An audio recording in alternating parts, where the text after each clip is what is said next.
pessoal, sejam muito bem-vindos a mais um episódio do Disruptura Podcast. Estamos aqui no episódio de número 17. Hoje estou aqui junto comigo com meu amigo PH. Estamos aqui numa entrevista extremamente inusitada. Eu vou passar a bola para ele se apresentar aqui. Daqui a pouco a gente vai falar quem é que vai estar presente com a gente hoje aqui. É isso aí, gente. Tudo bem com vocês, né? Espero que sim. Estou muito feliz por estar aqui, né, com você, Otávio. Você é um cara que mora no meu coração. Hoje nós iremos tratar aqui de diversos assuntos de suma importância. Eu já vou falar com quem nós estamos aqui, né? Duas pessoas importantíssimas. O primeiro que é o nosso deputado estadual, Eduardo Azevedo. Esse camarada, eu acho que todos conhecem ele em Minas Gerais, né? Bem polêmico, bem Cleitinho Azevedo. Pensa no camarada polêmico, mas do bem. Juntamente com a pastora Patrícia, que está conosco aqui também, ela que é a autora de tudo que está acontecendo aqui hoje. E já vou passar para você, pastora Patrícia. Eu quero agradecer ao PH pela oportunidade, ao Otávio também por proporcionar esse encontro nessa mesa aqui, onde eu quero apresentar não só um deputado que eu votei, apoiei e acredito, mas também dizer um pouco mais sobre ele. Eu tive a oportunidade de conhecer o Cleitinho, como todos nós já conhecemos. E o Eduardo, ele traz uma história não diferente do irmão. E eu falo um pouco mais. Nós temos uma coisa que nos une ainda mais do que a política, porque nós acreditamos em Cristo Jesus.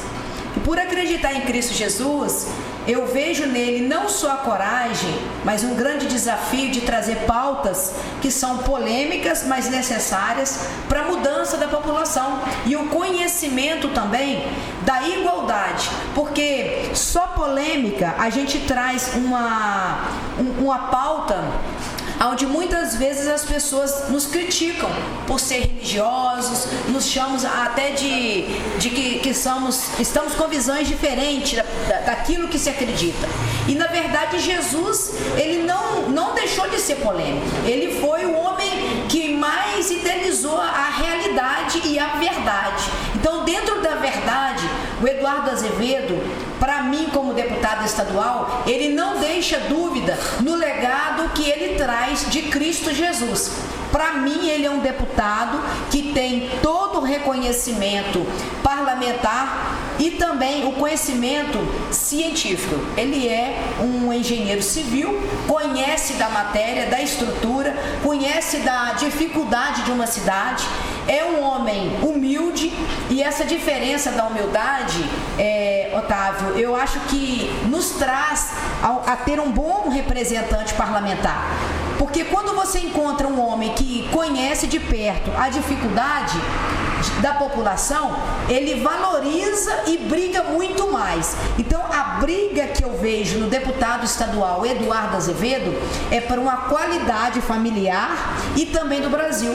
Eu acredito no Eduardo, e não só no Eduardo, mas no senador Cleitinho, que nos representa no Senado, brilhantemente, fazendo as denúncias de políticas que a gente não acredita e não concorda, né? Que é nada mais e nada menos do que manter o patrimônio do que nos pertence parado em várias prefeituras. Passa a bola para o nosso grande homem de Deus e deputado estadual, Eduardo Azevedo. Obrigado, pastora, pelas palavras. Eu acho que agora não tem nem como mais falar.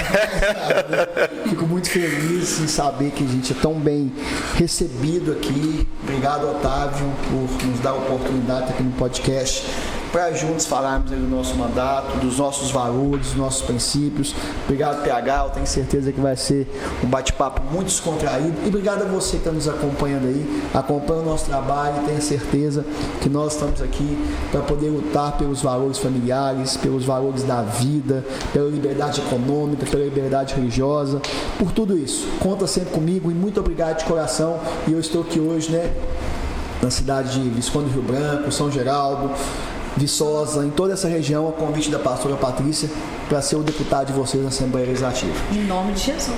Show de bola, gente. Antes de entrar na pauta aqui, queria agradecer a vocês, agradecer principalmente pela paciência, estava tudo desmontado aqui, a gente montou na correria, que o PH mandou mensagem hoje falando da presença de vocês, então foi bem corrido. E antes da gente entrar na pauta, eu queria que vocês contassem um pouco da história de vocês, para falar como foi, por exemplo, o Eduardo até chegar ao cargo que foi hoje, porque a gente sabe que é bem difícil, esse meio político é bem acirrado, é bem complicado, a gente sofre muito preconceito, é muito mal falado de coisas às vezes que nem fez. Então eu queria que você contasse uma breve história aí, só para contextualizar de como você chegou até o deputado estadual hoje. Sim, a gente veio para a política por duas revoltas. Digamos, primeira, a revolta com a corrupção política, onde você vê aí grandes escândalos, grandes acontecimentos que acabam prejudicando de forma direta a população. Então nós entramos para poder combater esse tipo de corrupção. E também a corrupção moral, onde a gente tem encarado o mandato não só como a política, mas também como o ministério que Deus colocou em nossas vidas para que a gente pudesse abençoar as pessoas. Para quem não me conhece, eu sou irmão do senador Cleitinho, sou lá de Divinópolis, região centro-oeste, fui vereador em Divinópolis e hoje estou como deputado. Nós somos de uma família comerciante da cidade, do ramo de hortifruti granjeiros. A gente sempre fala, nós somos verdureiros, a gente vende verdura ali e continuamos até hoje com o nosso ramo lá dentro da cidade, porque a gente entende que a política ela é passageira. Eu não sou deputado, eu estou como deputado. E enquanto eu estarei como deputado, tenho certeza que eu estarei para poder representar vocês e a gente nunca pode perder a nossa essência e as nossas raízes. E entramos na política também para poder moralizar, para poder mostrar que o político não está ali para ser servido. Muito pelo contrário, o político está ali para poder servir a população. A pastora Patrícia falou que, acima de tudo, nós somos irmãos em Cristo. E se Jesus, que foi o maior líder que passou na história dessa terra, porque muitos podem dizer, mas eu não acredito em Jesus, mas esse homem foi tão marcante que ele dividiu até a história. Hoje os livros são datados como antes e depois de Cristo. Então esse homem mudou a história do mundo. Se ele, que foi o maior líder que passou por aqui, ele não teve nem onde reclinar a cabeça, ele serviu as pessoas, porque nós hoje, políticos, como líderes políticos, não podemos também fazer o mesmo em servir a população que durante tanto tempo ficou desassistida. Eu acredito que o Eduardo Azevedo ele veio para assumir uma cadeira de uma grande responsabilidade, porque ele traz uma tradição evangélica, cristã, mostrando que o cristão ele precisa estar na política, ele também precisa se posicionar. A gente não traz aqui preconceitos, a gente não traz um programa onde que as pessoas são diferentes, o cristão do católico ou de outras denominações. A gente acredita que a pauta principal sendo Jesus, ele disse assim, olha, eu sou o caminho, a verdade e a vida, e ninguém vai ao Pai senão por mim, senão por Jesus. E tudo que está na terra está sob o domínio de Cristo.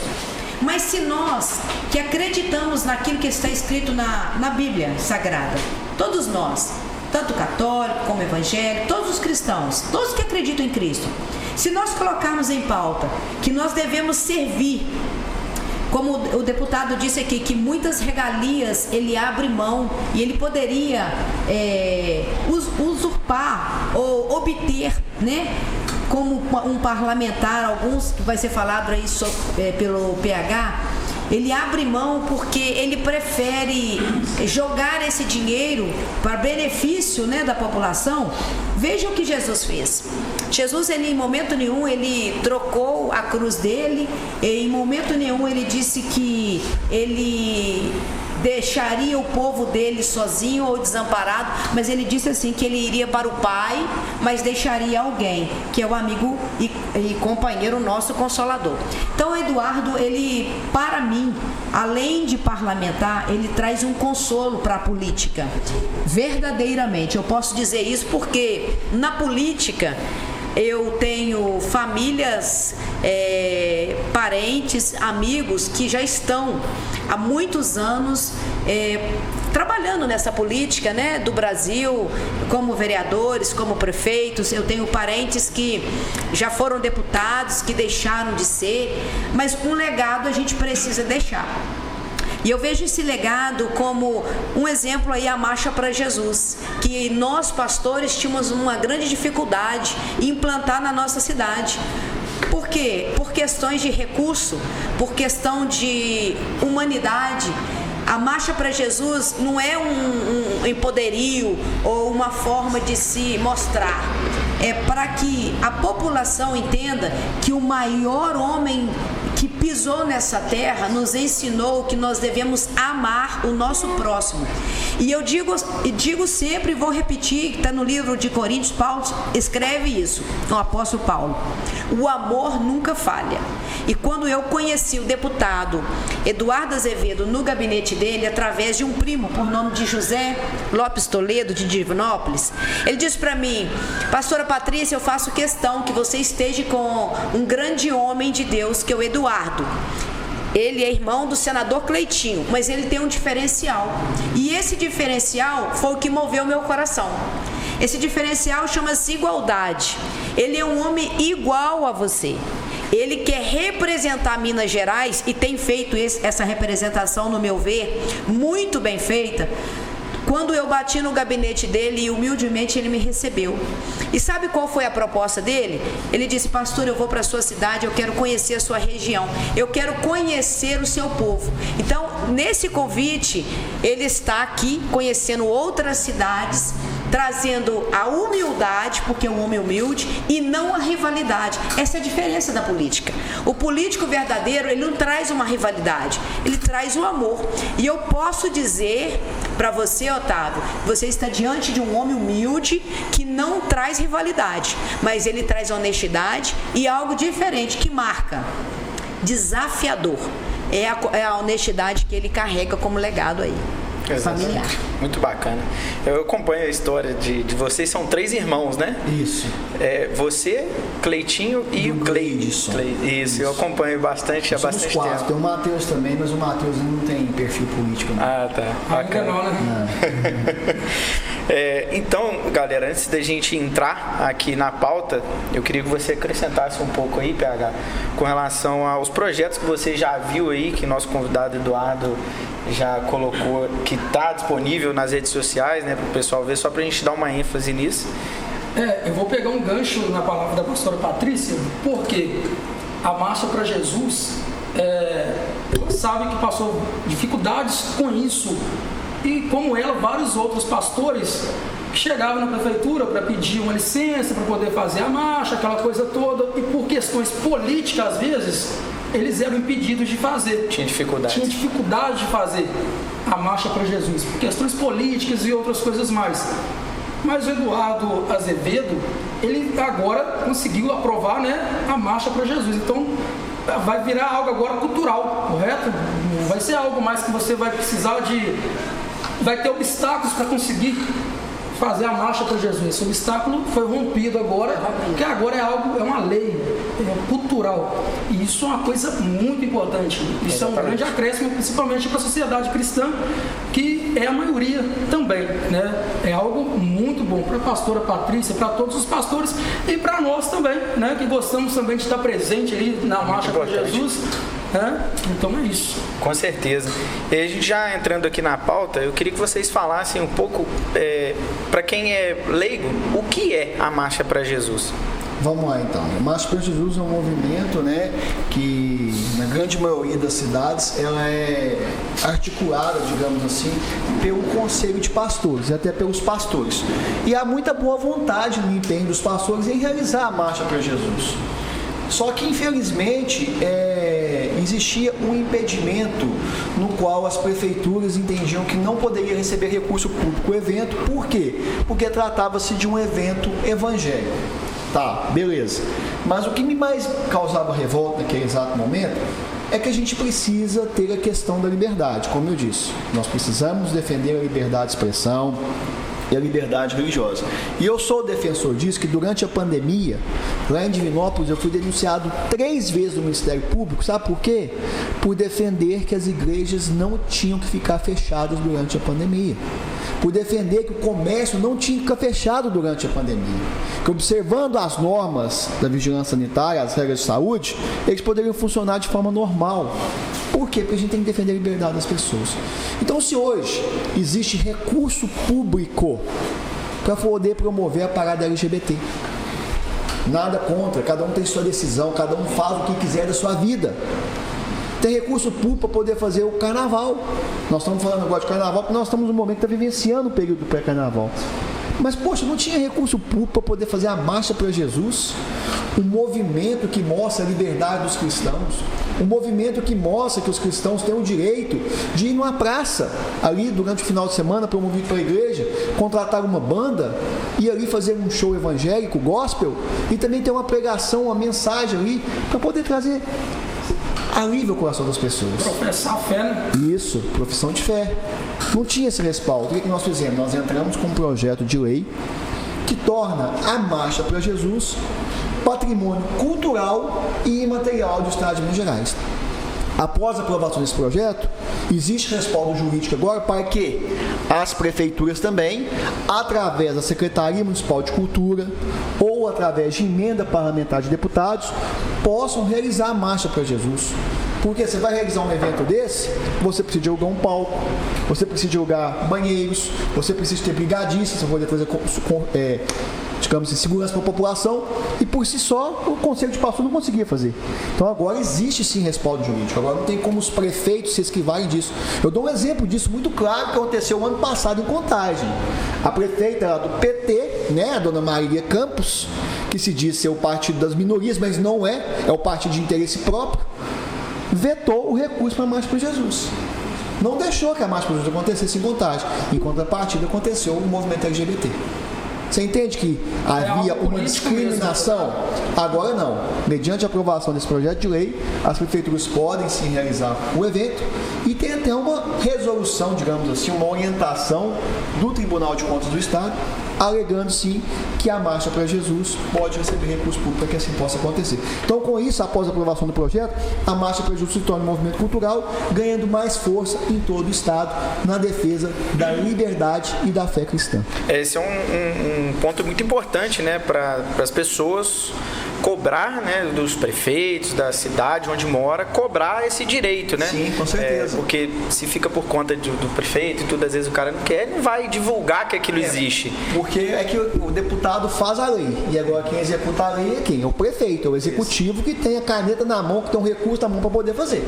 Então agora não tem mais desculpa, entendeu? Para não fazer. Agora pode fazer. Tem um ponto que eu queria chegar e eu acho que vai valer a pena essa pergunta para o meu deputado aqui. Algumas vezes nós temos pastores que têm pequenas igrejas. Alguns números, uns têm 100, outros têm 1000, outros têm 10. E eu tenho contato com vários tipos de pastores. E às vezes um pequenininho, humilde, que tem uma igrejinha pequenininha, mas faz um trabalho voltado a tirar um dependente químico do tráfico, das drogas. E esse pastor, ele fica intimidado. Ele fala: pastor, eu não vou participar porque minha igreja é pequena. Às vezes até nem tem CNPJ, funciona no fundinho da casa deles. E eu me sinto coagido e eu falo: olha, Jesus disse que a gente tinha que ter a ousadia, né? A soberania é de Deus, plena. Mas se a gente tem hoje um deputado que vem com essa bandeira trazendo para a prefeitura, para o estado de Minas Gerais, essa oportunidade, eu acredito que esse pastor pequeno, ele também pode somar, porque agora ele não precisa achar que ele é menor do que aquele que está lá à frente, que faz a marcha, que desenvolve. Eu mesmo participei durante 3 anos no Conselho de Pastores como tesoureira, e digo que a gente enfrentava uma dificuldade justamente porque o movimento evangélico, ele é voltado a ganhar almas, a trazer um dependente químico para a presença do Senhor, né? Igrejas, elas têm as suas denominações, e eu acredito que cada um de nós vai se situar numa determinada igreja que vai se adaptar. A minha igreja, por exemplo, eu tenho alguns costumes e prezo por eles, porque eu aprendi que na casa do Senhor ele é com ordem e com decência. Mas a marcha em si, a marcha para Jesus, eu vejo ela como algo assim, uma conquista do deputado estadual, trazendo para toda a liderança, de forma assim, olha, agora nós temos que entender que nós não estamos brigando com o LGBT, nem disputando. Nós somos iguais, acreditamos nisso e vamos colocar em pauta uma palavra onde talvez uma pessoa que está com a depressão profunda, ela fala, eu escutei a voz desse homem, essa voz mexeu comigo, algo falou aqui dentro do meu coração. Eu perdi uma irmã no Covid e ela dizia para mim assim, pastora Patrícia, prega, continua fazendo a mensagem no Facebook, porque tem muita gente morrendo de depressão, e ela estava no hospital. A minha voz poderia chegar até ela e ser um ânimo. Talvez o caminhar da marcha, que é o propósito de levar o evangelho, né, de mostrar quem é Jesus, seja uma forma de mostrar para a sociedade atual que nós não perdemos o princípio. Nós aceitamos que você pode ter uma denominação, que você pode ter uma igreja grande, que você pode ter uma igreja pequena, mas que nós somos um corpo só. E esse é o objetivo da Marcha para Jesus. Todos nós, o cristão católico, ele faz parte da Marcha para Jesus, ele acredita em Cristo, né? Ele tem que se aderir e não falar, existe uma separação. Eu acredito que movimentos, né, paralelos à Marcha para Jesus deveriam participar, porque eu acredito que tem muitos que falam em Jesus para mim. Eu converso com vários tipos de pessoas que falam para mim assim, pastora, eu só não estou na igreja porque eu tenho vergonha, porque às vezes o pecado, ele é confrontado e você passa a ter vergonha, eu não vou na igreja porque eu sou um dependente químico. E eu queria dizer aqui hoje que a Marcha para Jesus, que foi sancionado pelo deputado Eduardo Azevedo, ele traz uma legalidade, um respaldo dizendo o seguinte, olha, Jesus nunca teve preconceito de nada. Então a marcha para Jesus, é para que a gente possa reunir e dizer que não há outro Deus além do Senhor. E para mim é isso que é soberano. Eu sou pastora, mas pode me chamar de irmã. Eu te considero como irmão em Cristo, assim como o PH foi o meu socorro na hora da angústia, né? Foi o meu. Fizemos um corpo e aqui nós estamos falando de Jesus. A importância da marcha que foi sancionado, vem como uma história para Minas Gerais. Minas Gerais é um lugar que se cria história. Vejamos a história de Tiradentes. Ele foi um homem que ele tirou do protocolo, né? Vamos dizer, hoje a gente fala protocolo do bolso. Ele tirou o protocolo e anunciou e não voltou atrás daquilo que ele acreditava.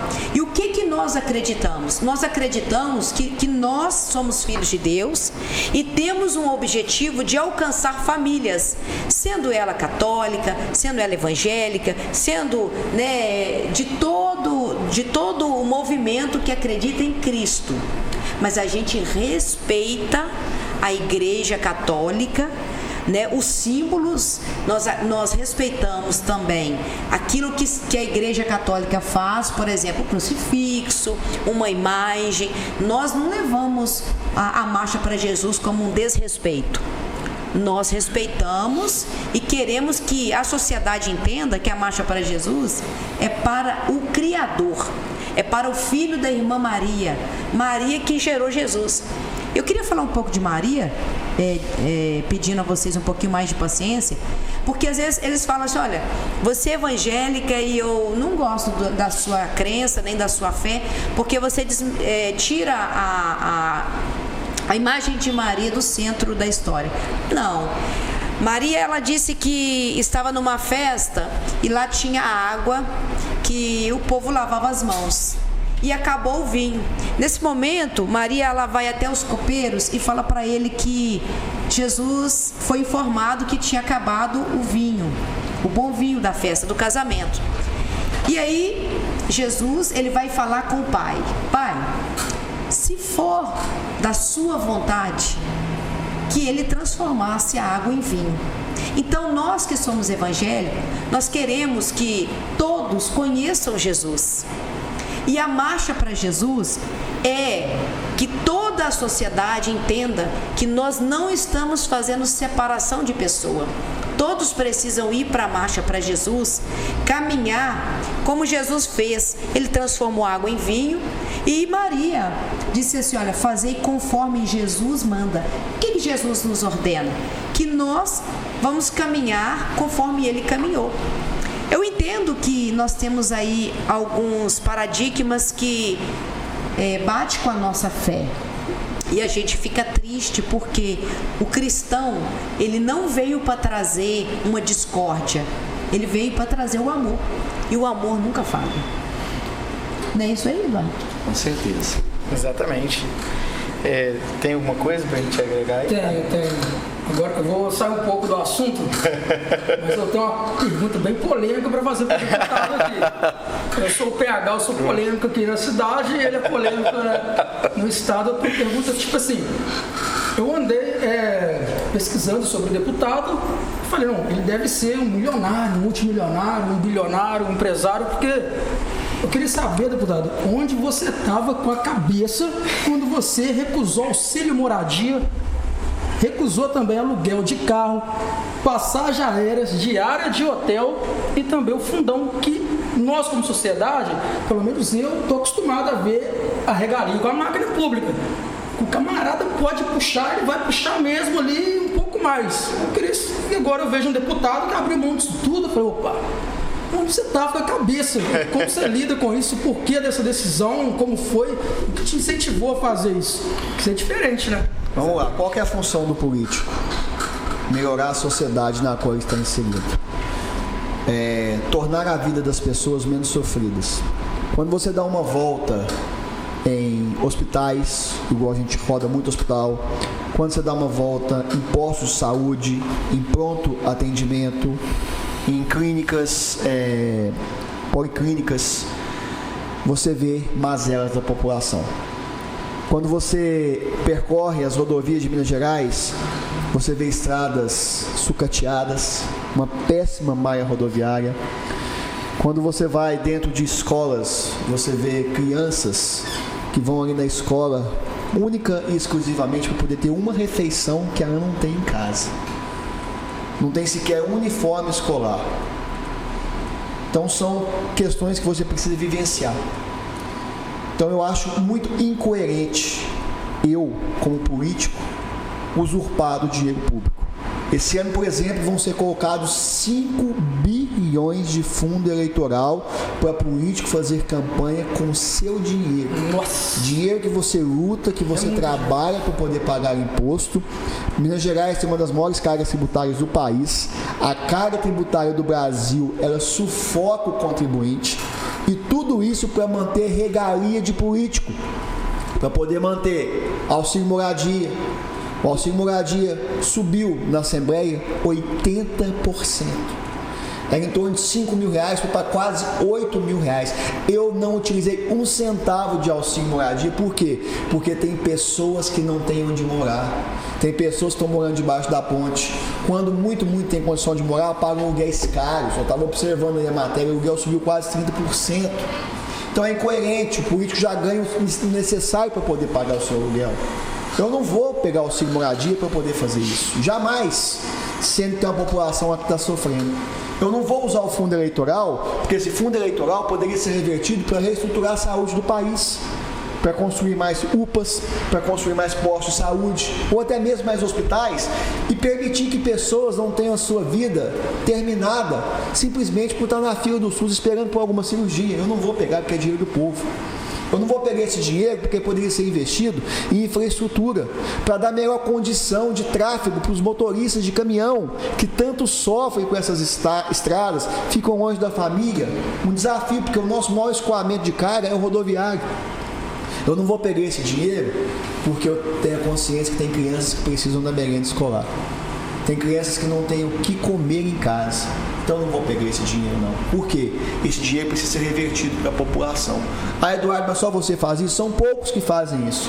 Mas o exemplo precisa alcançar mais pessoas. E quando você percorre cidades, igual nós estamos percorrendo aí hoje, e você chega a pessoas que falam assim, olha, eu quero entrar na política para ser igual a você. Isso não tem preço, porque você vai conseguindo mudar a sociedade que você está inserido.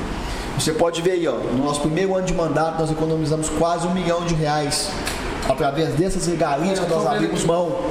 Pensa bem para você ver, são 77 deputados só no estado de Minas. Se os outros 76 deputados fizessem dessa mesma forma, seriam 77 bilhões de reais devolvidos para os cofres públicos, que poderiam ser revertidos para a população. Isso eu estou falando em Minas Gerais. E os outros estados, e o Congresso Nacional, e as câmaras municipais. Então, por que eu não uso isso? Porque eu sei que a população sofre. E eu teria, assim, o mínimo de bom senso em não desperdiçar o dinheiro que é do povo, que é de quem paga imposto. Então, por isso que eu vou sempre abrir mão disso. Não só eu, como meu irmão Gleice, que é prefeito, o Cleitinho, nós nunca vamos usar esses benefícios que o político tem direito. Deputado, e os seus amigos parlamentares, eles te criticam por causa dessa sua decisão de não pegar esses auxílios? Alguns sim, outros não, mas assim, a gente tem que manter o nosso foco, entendeu?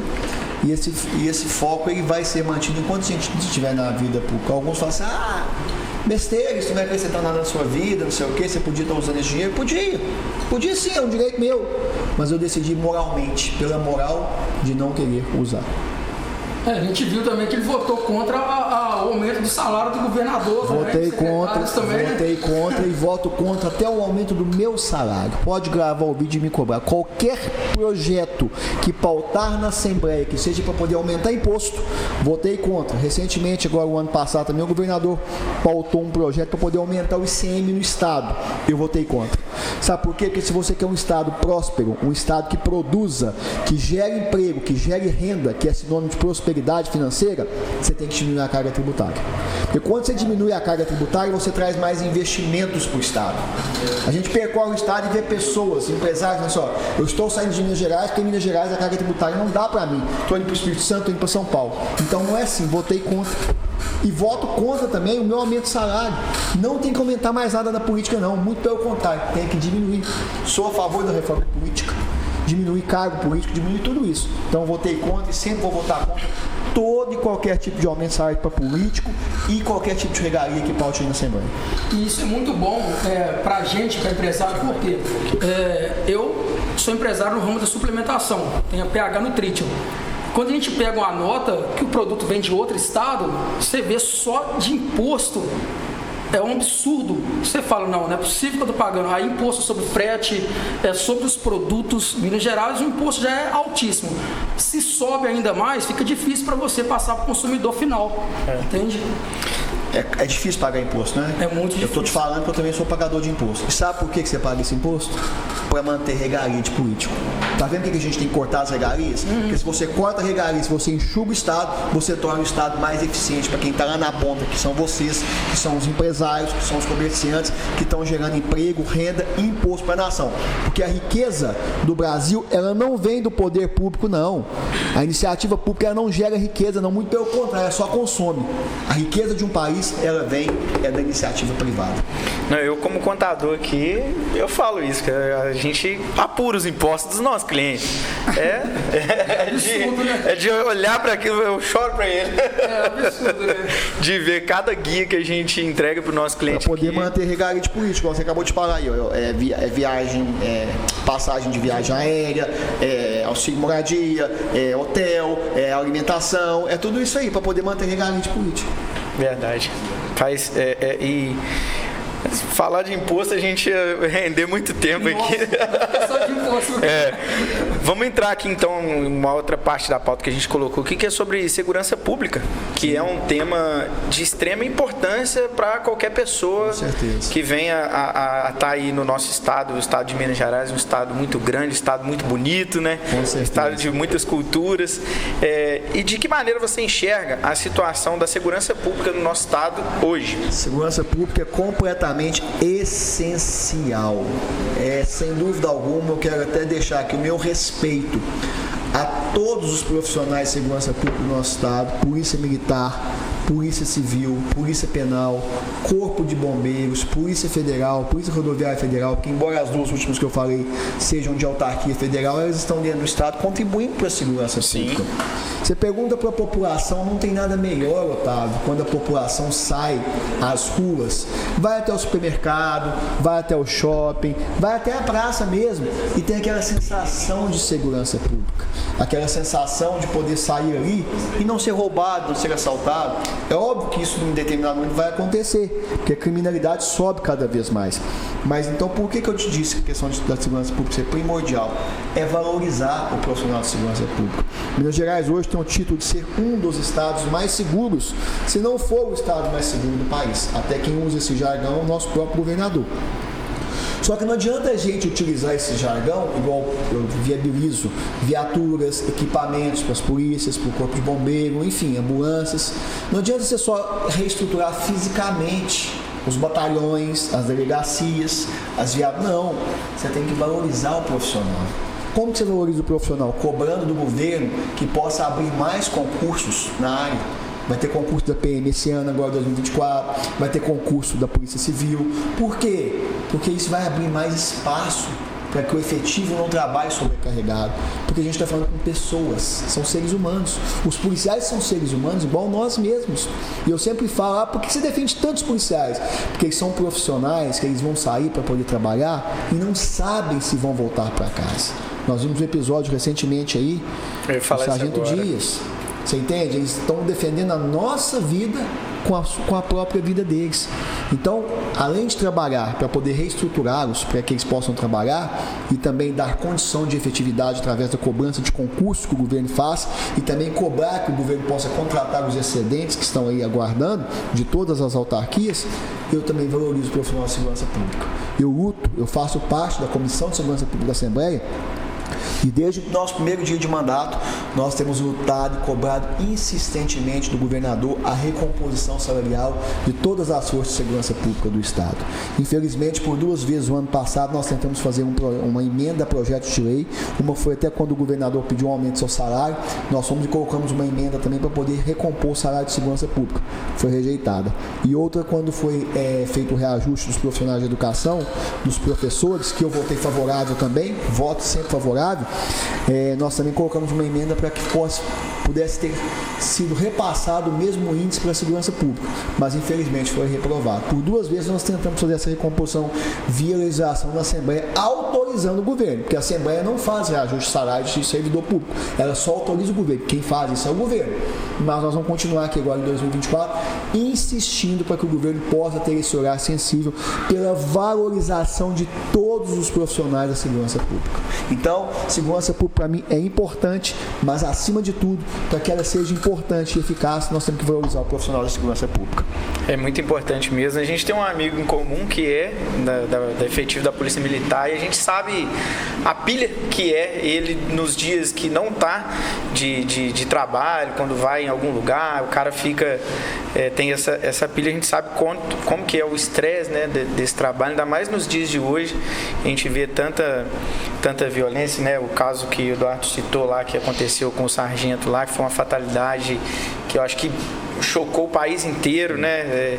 Quiçá se não foi fora do país também, que foi um cara, quando eu vi a reportagem, eu olhei, o cara é mais novo que eu, cara. Eu olhei aqui e falei, caraca, o cara é mais novo que eu. Perdeu a vida, tinha uma filha, acho que de 2 meses, eu ia falar 5 meses, de 2 meses, olha só, imagina como que vai ser para a mãe daqui a alguns anos falar isso, o que aconteceu com o pai dela, assim, é uma tragédia que não tem cabimento para uma família, né? Não e aí muitas vezes traz até uma revolta, né? E é por isso que eu acredito que a política e a religião, ela precisa andar junta. A gente precisa ter o temor, né, e o amor ao próximo, porque não desrespeitar um militar, não desrespeitar um tenente ou um major da polícia, não desrespeitar um cidadão. Eu acho que a linhagem e a nossa cultura, ela não pode voltar atrás. Pelo contrário, hoje nós temos escolas, nós temos aí pessoas que lutam pelo progresso, pelas faculdades, né? Eu vi aí uma pauta que o Eduardo vai estar comentando também sobre crianças, sobre a educação. Eu acho que começa ali. Se a gente começar a deixar a nossa cidade, o nosso estado na mão de pessoas que não vão pensar tanto no militar quanto no cidadão, nós vamos perder as pessoas, nós vamos perder para a droga, vamos perder para um duelo, né, que passa a ser um duelo de poder. E o que nós precisamos hoje é conscientizar de que para o Brasil crescer, nós precisamos de pessoas do perfil do Eduardo Azevedo e do Cleitinho. Eu falei com ele aqui que quero mudar para Divinópolis. Vou fazer transferência do meu título para lá. Eu quero trabalhar na cidade de Divinópolis com o Gleidson. Quero montar alguma coisa lá e ser uma empreendedora. Sabe por quê? Porque quando você vai para uma cidade que a visão é de 70% da população tendo uma mudança total na cidade, na rodovia, eu vi lá que houve um viaduto que estava parado, parece que uma ponte foi feita e o Gleidson, desde 98 foi feita e eles conseguiram fazer o crescimento. A gente passa a acreditar muito mais no país. E também perdemos, o deputado, alguns empresários da cidade de Ubá que foram embora da cidade de Ubá, foram embora do Brasil porque não acreditam mais na política. Então, assim, a política ela se tornou uma manobra, e isso eu não concordo. Eu acho que a política tem que ser humilde, solidária. Eu acho que a política ela tem que ter um ideal, e é o que o Eduardo tem, né? Não só como deputado estadual, mas vem da família. Eu acho que a família revela tudo, né? A família, ela sendo unida, ela vai crescer e vai dar um norte para tudo aquilo que a gente busca. Então, assim, nesse dia eu quero agradecer vocês, quero agradecer o deputado Eduardo. Desde o momento em que eu estive no gabinete dele, ele foi sempre muito atencioso, tem sido atencioso com Minas Gerais. É uma briga que custa até a vida, né? Porque não é fácil. Agradecer ao comandante da polícia que falou que vai estar conosco na igreja, porque vê e reconhece o seu trabalho. Vê também a população humilde que te acompanha o Cleitinho, porque a gente não pode só mencionar só o senador Cleitinho. O Cleitinho, ele veio, estourou e mostrou que ele não queria os privilégios. Mas aí vem um engenheiro civil que tem o mesmo projeto do irmão, que está fazendo uma busca para melhorar o Brasil. Não falo só a cidade, Brasil. Porque quando ele vota lá, ele está dando o tudo dele, o máximo que ele pode. E nós precisamos ter a consciência do seguinte: nós não podemos vender o nosso voto e nem trocar a nossa posição. A gente tem que ter firmeza e clareza do que a gente quer. É por isso que eu sou e apoio a família do Eduardo, né, o senador Cleitinho. Espero que o Cleitinho venha aí com uma proposta boa para nós, num futuro promissor. Acredito nessa família. E gostaria muito que Minas Gerais e que o reduto da Zona da Mata Mineira conhecesse de perto quem é esse homem humilde, né? Porque humilde, sincero e que luta pela igualdade. Eu acho que isso é tudo, a igualdade, né? Tanto pela classe baixa, né? Porque se a gente for falar assim, e o Eduardo não lembra do menino que anda com a mochila rasgada, com o chinelo arrebentado, muitas vezes o chinelinho está lá consertado com prego, ele luta sim. Nós tivemos algumas conversas, né? E ele disse para mim que me marcou muito. Eu voltei de Belo Horizonte com uma palavra que ele deixou assim guardada para mim e para minha irmã. Nós tivemos no gabinete dele. Ele disse assim: pastora, eu não te prometo nada. A única coisa que eu prometo é ser fiel no meu mandato. Então a bandeira que ele leva é a bandeira da verdade. E essa verdade tem que prevalecer na nossa Minas Gerais. Amém. Amém. Conhecereis a verdade vos libertará. É isso aí. Muito importante. E ainda nessa pauta da segurança pública, eu vou até emendar aqui uma pergunta na outra, que é: qual que seria a opinião de vocês a respeito do investimento em educação? E aqui ia ter uma falando sobre tecnologia, mas eu acho que vai junto, né? Tanto a educação quanto a tecnologia pode ajudar na segurança pública. Hoje a gente vê aquilo que eu havia dito anteriormente, a escassez do efetivo na segurança pública. E a tecnologia hoje ela entra para poder solucionar um pouco e dar mais fluidez ao trabalho do profissional de segurança pública, seja o policial militar, o bombeiro, o policial penal, o policial civil. Existem hoje câmeras, já falando pela parte da educação, de alto potencial, de alta resolução, que conseguem monitorar várias escolas. Em contrapartida, quando você investe um valor X em uma viatura, a viatura não consegue monitorar várias escolas, ela leva um determinado tempo sair da escola A para a escola B. Se você equipa com todo esse sistema de segurança eletrônica, através da interligação diretamente com a central da Polícia Militar, que é uma tecnologia de ponta, onde ali 1 ou 2 policiais conseguem monitorar várias escolas dentro do município, você consegue dar mais fluidez, porque quando ele vê que o suspeito está aproximando ali, a câmera tem uma resolução tão grande que ele consegue às vezes até identificar pelo rosto e assim acionar para que a polícia possa ir fisicamente e estar até o local. Então a gente vê que a tecnologia ela ajuda muito a Polícia Militar, porém a gente sabe que é um desafio muito grande, porque um investimento alto, o Estado está em defasagem de recursos para isso, mas a gente tem trabalhado e feito muitas reuniões, até lá na 7ª região, a gente fez uma reunião que foi uma das tratativas que o comandante da nossa região trouxe para a gente, essas câmeras que podem ser instaladas dentro das escolas. Eu estou falando de escola porque eu preocupo muito com a segurança das crianças, e em Divinópolis já tem um projeto meu de lei que obriga que dentro das escolas do município, sejam particulares, sejam estaduais, municipais, que tenham ali o DDU, que é o Disque de Denúncia Unificada da Polícia Militar. É um número sigiloso, mas essa informação é obrigada a estar fixada nas escolas, porque quando você vê ali algum cara que está com alguma atitude suspeita, algum movimento de droga, alguma coisa assim, você denuncia pelo DDU e a Polícia Militar vai automaticamente até o local verificar isso. Então são tratativas através da tecnologia que a gente tem tentado potencializar a segurança das crianças, dos professores, não só deles, mas da sociedade também, e em contrapartida melhorar o trabalho dos policiais. É muito importante nos dias de hoje a tecnologia vem revolucionando em vários meios, né? Então, por que não da segurança, que poderia ajudar muito, né? Essa parte aí. Aqui eu acho que da parte de segurança pública a gente já pode ir para a parte da proteção da criança e do adolescente, né? Hoje em dia, igual o Eduardo já falou aí, que preza muito pela segurança das crianças, principalmente nas escolas, né?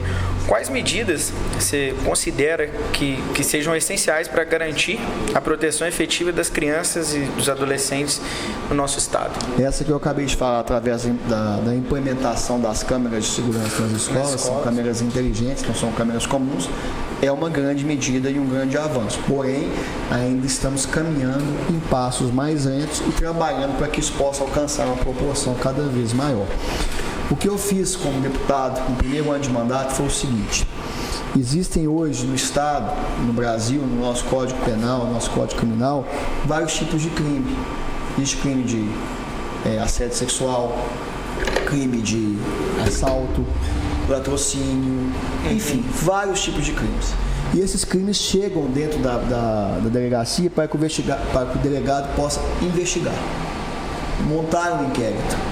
O que eu fiz para poder melhorar ainda mais?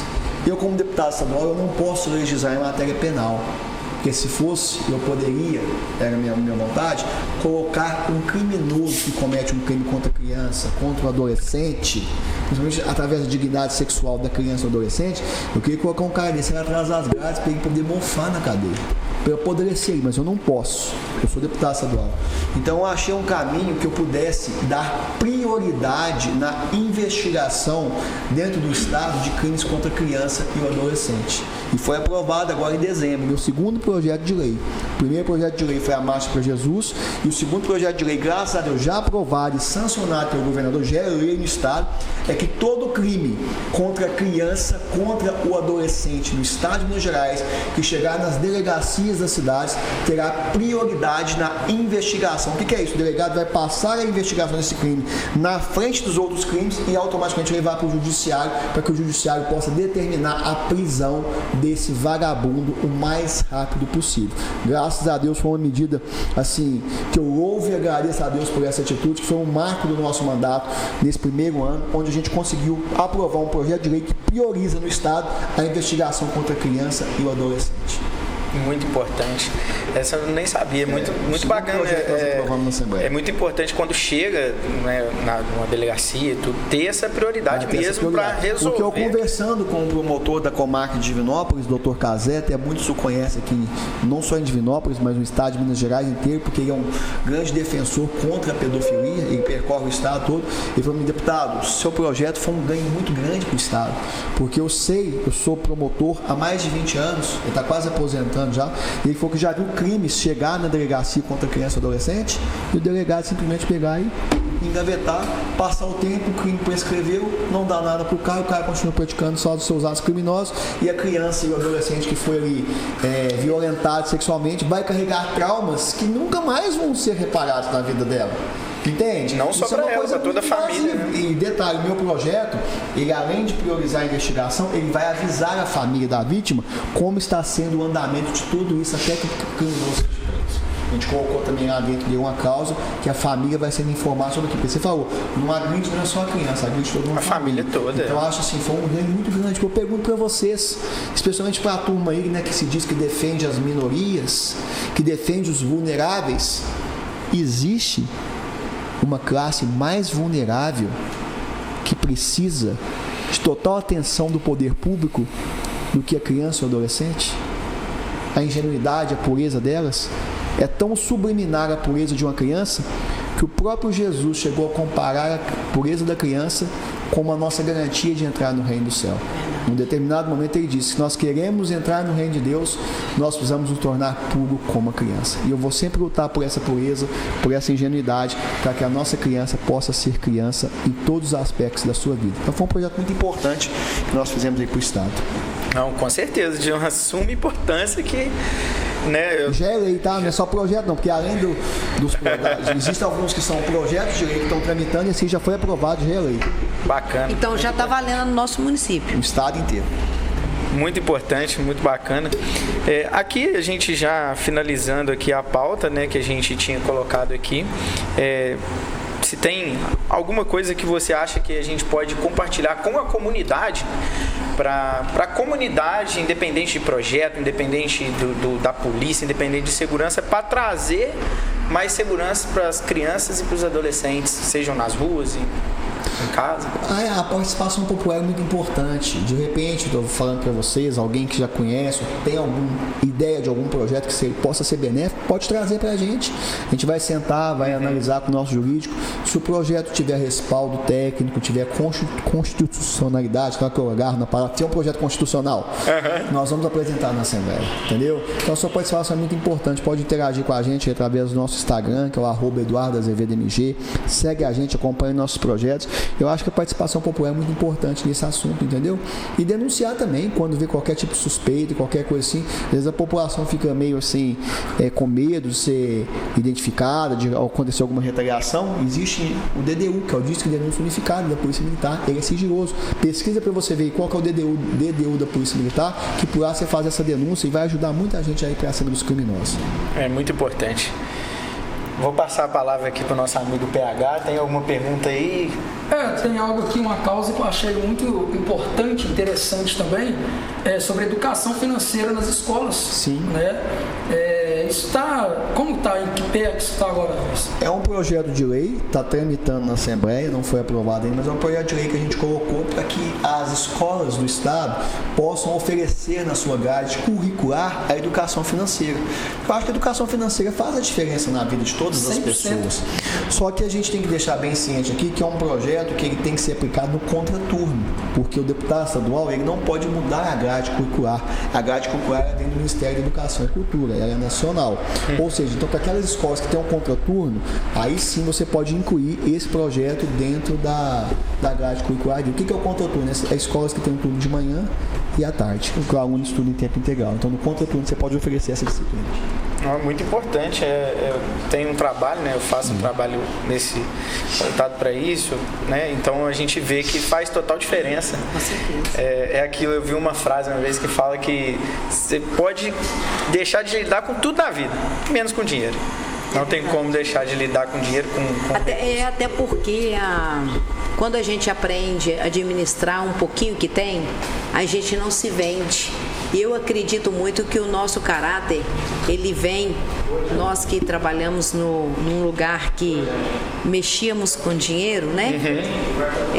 A nossa cultura é que um tostão ou 1 milhão, para nós, se a gente retirasse, ele era um crime, certo? Então nós passamos a ter uma cultura, né? Eu e você, de que para nós um tostão ou 1 milhão era roubo. Então nós aprendemos que isso não era certo. Mas se hoje a gente tem algum cidadão, um indivíduo, que pega uma criança e mostra para ela que é fácil ela pegar um objeto e entregar na mão de uma outra pessoa e fazer com que isso seja rentável, nós vamos ter pessoas que não vão querer estudar, vão se tornar leigas, né? No estudo, vão abandonar o lar, vão viver uma vida perigosa. E aí entra uma parte que eu acho muito importante. A gente esquece que a criança, ela pode ser manipulada. E essa manipulação, o deputado até falou do Disque Denúncia, ela precisa ter uma família bem estruturada. E às vezes a gente não tem essa estrutura dentro da nossa família e acabamos deixando as crianças perdidas. Se valorizar os professores, se houver uma valorização, né, de igualdade da própria sociedade, mostrar que é importante colocar um aprendiz para entender que o dinheiro não é tudo na vida, eu acredito que nós teremos um futuro Brasil melhor, porque a tendência hoje é que haja um crescimento mais difícil, justamente porque se negocia tudo. E eu acho que a gente não pode negociar tudo. Tem coisas que a gente precisa preservar, manter e guardar. Então, assim, eu já quero agradecer o deputado, né? Ele vem de Belo Horizonte, está conosco aqui há algumas horas, já fez uma pauta em Viçosa. Quero agradecer em nome de Jesus pelo seu carinho com o Visconde do Rio Branco, com Viçosa, com Coimbra, com São Geraldo, com outras cidades que você vem trabalhando, com o estado de Minas Gerais. Quero agradecer em nome de Jesus que você continue permanecendo com o coração voltado para as coisas de Deus e também voltado para a população, com igualdade. Eu vejo que o crescimento da marginalidade é porque nós mesmos é que somos culpados, nós deixamos isso acontecer. Eu trabalho num bairro como cristã muito humilde e uma coisa eu sempre prezo lá. Eu prezo o amor, eu prezo que a gente nunca troca, nunca negocia uma grande herança que Deus nos deu. Então, assim, a sua presença para mim é muito importante. Acredito que para o PH também, para o Otávio. Nós ganhamos um amigo, né? Não só um parlamentar, que a gente te respeita como um parlamentar, como autoridade, um homem de patente. Nós, né, sabemos o que é patente, né, Otávio? Nós respeitamos a sua patente. Mas o primordial, acho que dessa conversa, o respeito que você tem, você, o Cleitinho, o Gleidson. Acompanho demais essa família, me apaixonei pela cultura e o respeito que eles têm. Acho que Minas Gerais só tem a crescer com essa família e Brasil, acredito, né? Não só Minas, que o Brasil, Brasil todo. que o Brasil despertou para uma geração aí de desafios e isso aí, Eduardo, que você possa carregar para sempre, eternamente, né, a sua humildade, o seu carinho e a vontade de ouvir a população, porque nós estamos aqui porque você quis ouvir, né? Com certeza. E somar com o Brasil, com Minas Gerais. Bacana demais. Tem mais alguma pergunta aí? Então, agora não vai ser nenhuma pergunta, né? Eu tava olhando as fotos do deputado lá, né? E vi que falei, esse deputado treina, o braço dele tá. Aí eu falei, vou levar pra ele uma creatina, pra dar de presente pra ele um kit também que a gente tem na loja, né? Que é pra tirar um pouco da retenção líquida também, né? Obrigado. Aí tá aqui, deputado, o pé seco e o pé faro é creatina. Pra você tomar aí. Aí, ó. Vê bem. Nós vamos fazer um treino junto. Ó, desafiei o PH, tá? Já vi, ó. Eu tô aqui, mas assim, sabe quando você vem achando que tá faltando alguma coisa? A academia. Eu tive que sair de Divinópolis hoje, de 7 horas da manhã, não deu prazo na academia. Eu já desafiei o PH. PH, amanhã você me leva na academia e amanhã nós vamos na academia, depois nós vamos postar os stories aí. E segue o PH aí também, compra os produtos dele, tá?